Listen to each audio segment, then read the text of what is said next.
Hi friends, അസ്സലാമു അലൈക്കും. Welcome to my channel. അപ്പോൾ നമ്മളെല്ലാവരെയും ഒരു സിമ്പിളായിട്ടുള്ളൊരു കൂട്ടാനാണ് ഒരു മുരിങ്ങ താളിപ്പ്. അപ്പോൾ അത് ഉമ്മമ്മ ഒരു വെറൈറ്റി ആയിട്ടാണ് ഉണ്ടാക്കുന്നത്. അപ്പോൾ അതെങ്ങനെയാണ് ഉണ്ടാക്കണത് എന്നുള്ളത് ഞാൻ ഉമ്മമാനെ കൊണ്ടൊന്ന് ഉണ്ടാക്കിച്ചിട്ട് നിങ്ങൾക്ക് കാണിച്ചു തരാം. ഞാൻ കുറച്ച് മുരിങ്ങൻ്റെ ഇലയൊക്കെ പൊട്ടിച്ചോടുന്ന് കൊടുത്തിട്ടുണ്ട് കേട്ടോ. ഉമ്മമ്മ അതൊക്കെ നല്ല അടിപൊളിയായിട്ട് ഇരുന്ന് ഊരി ഉണ്ടാക്കുന്നുണ്ട്. ഇനി നമുക്ക് ഉമ്മമാനോട് തന്നെ ചോദിച്ചു നോക്കാം എങ്ങനെയാണ് ഉമ്മമ്മ ഉണ്ടാക്കണമെന്നുള്ളത്. ഉമ്മമ്മ നിങ്ങളെങ്ങനെ ഈ മുരിങ്ങ താളിപ്പ് ഉണ്ടാക്കണത്? മുരിങ്ങ താളിപ്പ് പിന്നെ ചെറിയ ഉള്ളിയും ചുവന്ന മുളകും അരിഞ്ഞിട്ട് എണ്ണ അടുപ്പത്തേച്ച് മൂപ്പിച്ചിട്ട് അരിട്ടിട്ട് മുരിങ്ങ വാട്ടിയിട്ട് അരി കഞ്ഞിയുടെ വെള്ളം പാരുക. നിങ്ങളിതൊന്ന് ഉണ്ടാക്കിയിട്ട് കാണിച്ചു കൊടുത്താണ്. ഇപ്പോൾ ഇതാ മുരിങ്ങയൊക്കെ മമ്മ ഊരി റെഡിയാക്കിയിരിക്കണു. ഇനി മമ്മ എന്തൊക്കെ എടുത്ത് വെച്ചിരിക്കണമെന്ന് കാണിച്ചു തരും. എടുത്തേച്ചിക്കണത് മുളകും ഉള്ളി അതെടുത്തേച്ചിക്കണു. ഇനി ആ ഉള്ളിയും മുളകും കൂടി എണ്ണ അടുപ്പത്ത് വെച്ചിട്ട് അതിൽക്കിടണം.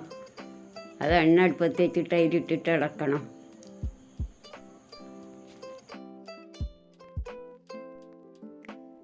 ഉള്ളി മൂക്കട്ടെ, ഉള്ളി മൂത്തിട്ട് വേണം. ഉള്ളി മൂക്കുമ്പോൾ ആ മുരിങ്ങ ഇട്ടിട്ട് ഇളക്കുകയാണ്. മുളക് കുത്തട്ടെ, മുളക് കുത്തിയെങ്കിൽ അതിൻ്റെ എരി അതിൽ കിട്ടുള്ളൂ. അതൊന്ന് ചതച്ചിട്ടിടണം. അതൊന്ന് കുത്തിപ്പൊടിച്ചിട്ട് കുത്തിപ്പൊടിച്ചിട്ട് അതിൽക്കിടണം. അത് കുത്തിപ്പൊടിച്ചിട്ടാലേ ശരിയാവുള്ളൂ. ഇനിയിപ്പോൾ അത് ഏതായാലും മൂത്തുക്കണു. ഇനി അതിലേക്ക് ആ മുരിങ്ങ ഇടണം. അതിപ്പോൾ മൂപ്പായി. മുരിങ്ങയുടെ ഇല എടുത്തിട്ട് അത് അതിലിട്ടിട്ട് ഇളക്കണം. അത് ഇളക്കിയിട്ട് കഞ്ഞിവെള്ളം പാരണം. ഇപ്പിടട്ടെ, 2 തരി ഇപ്പിട്ടിട്ട് അത് ഇല നല്ലോണം പാകണം. ഇല വന്നാലുള്ളൂ അതിൻ്റെ രസം എന്താണെന്നറിയാം. ഇപ്പം പഴയ കാലത്തെ മാതിരി തക്കാളിയും പച്ചമുളകും ഒന്നും ഇട്ടിട്ടല്ല വെപ്പ്. ഞാൻ ഇത് പഴയ വെപ്പാണ് വെക്കുന്നത്.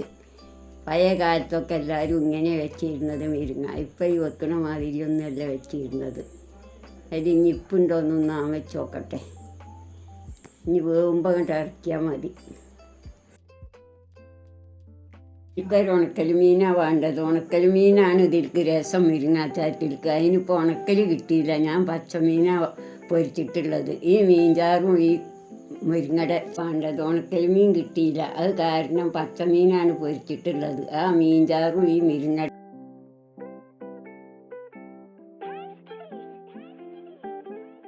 മീൻ പൊരിച്ചതും ഈ മുരിങ്ങാച്ചാറും കൂട്ടിയിട്ട് ചോറ് തിന്നോക്കിയാൽ മതി. അത് തിന്നോക്കിയാലേ നിങ്ങൾക്ക് വറുക്കാൻ അറിയുള്ളൂ. ഇത് പഴയ കാലത്തെ മുരിങ്ങ വപ്പാണ്. അത് നല്ല രസമുള്ള ചാറയിക്കാരം. ഇപ്പം മുരിങ്ങ വെക്കും പോലെ ഒന്നല്ല മുരിങ്ങ വെച്ചിരിക്കുന്നത്.